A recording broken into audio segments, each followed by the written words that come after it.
Hello friends, Radhe Radhe বলে নতুন একটি ব্লগ শুরু করছি। আজকে এসেছি প্রীতমদার বাড়িতে।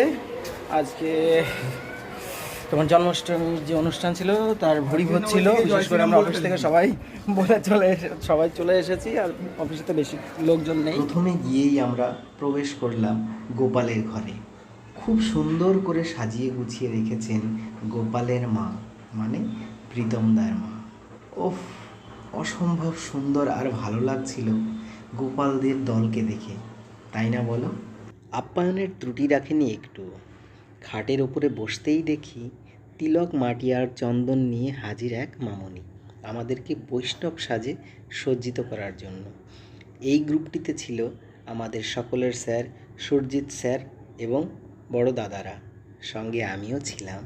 তিলকের পালা শেষ হতে না হতেই থালা ভরা নাড়ু আর বিভিন্ন রকমের বড়া এলো সবার জন্য, আর সকলে হরে কৃষ্ণ বলে সেগুলো গ্রহণ করতে। হরে কৃষ্ণ, হরে কৃষ্ণ, হরে কৃষ্ণ, হরে কৃষ্ণ, হরে কৃষ্ণ, হরে কৃষ্ণ, হরে কৃষ্ণ বলো ভাই, হরে কৃষ্ণ, হরে কৃষ্ণ, হরে কৃষ্ণ। আমি আর বাদ থাকবো কারণ আমি সাদাটা দিয়ে শুরু করি।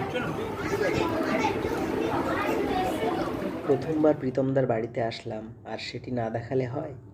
সুন্দর একটি কুঠির, আর সুন্দর কুঠিরে তো সুন্দরভাবে সাজানো গোছানো রয়েছে, দেখতেই পাচ্ছি। খাওয়ার পালা শুরু হয়ে গেছে। এরা খালি পেটে সব ক্ষুধার্ত, দেখো সব ক্ষুধার্ত ব্যক্তিরা কিভাবে আকুতভাবে তাকিয়ে রয়েছে।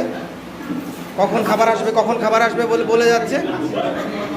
দেখো সব ক্ষুধার্ত ব্যক্তিরা সেই সকাল থেকে না খেয়ে রয়েছে। এরা শুধুমাত্র প্রীতমদার বাড়িতে এসে একদম ভুড়ি ভোজ দেবে সেই জন্য।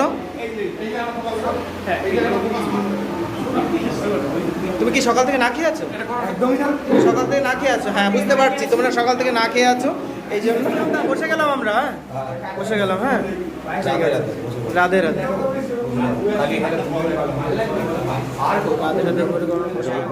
রাহুলদা খুব মনোযোগ সহকারে খাবার দাবারটা কমপ্লিট করেছে, কারণ যেখানে খাওয়া দাওয়ার যে রান্নাটা খুব সুন্দর হয়, সেখানে মনোযোগ অবশ্যই আসবে।